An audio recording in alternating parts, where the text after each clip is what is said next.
Today we are making Lucky New Year's black-eyed pea stew.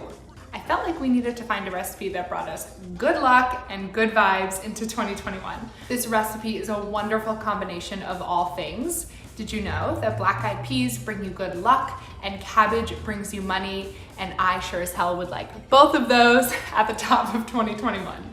So in this recipe, we use frozen black-eyed peas, which you could find at basically any grocery store, and napa cabbage. And if you're weary about cabbage, napa cabbage is really subtle, and the way it cooks down in this recipe, you'll barely know it's there. Okay, so here we go. I have my pot, and I'm gonna put it over a medium-high heat. And just like all good recipes in my eye, we start with 3 tablespoons of oil, an onion, and some garlic. We're gonna get them nice and coated with the oil and let them sit and cook about 5 minutes until they start to turn translucent.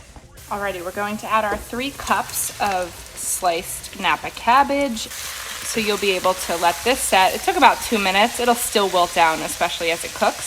So that was 2 to 3 minutes, guys. Cabbage looks like it's in a good place to me. Now here we go. We are going to add the Cajun seasoning, our cayenne pepper, bay leaves, and salt to taste.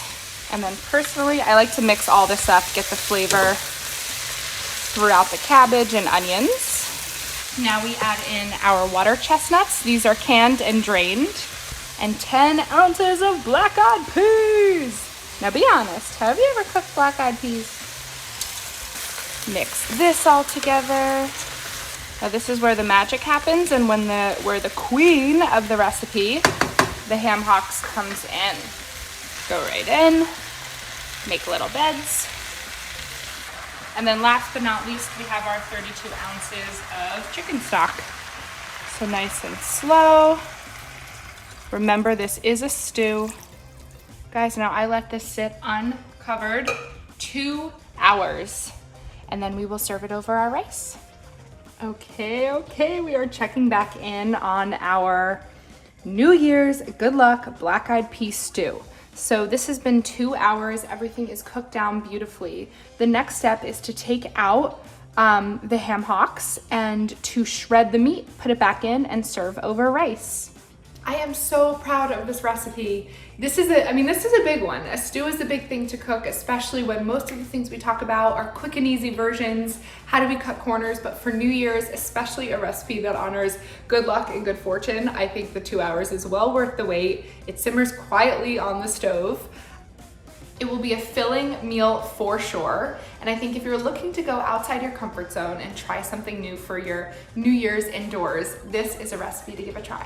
So I really like my stews, especially when there's rice, really, really juicy. So I give myself a little extra broth.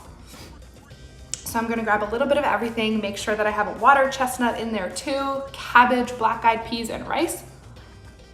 I'm actually surprised. I get that cayenne Cajun seasoning kick. There was such little that we put in the recipe, but it really, really shines. Tastes so good. It definitely seasoned with the cabbage and the onions. And the rice is so fluffy. It's perfect.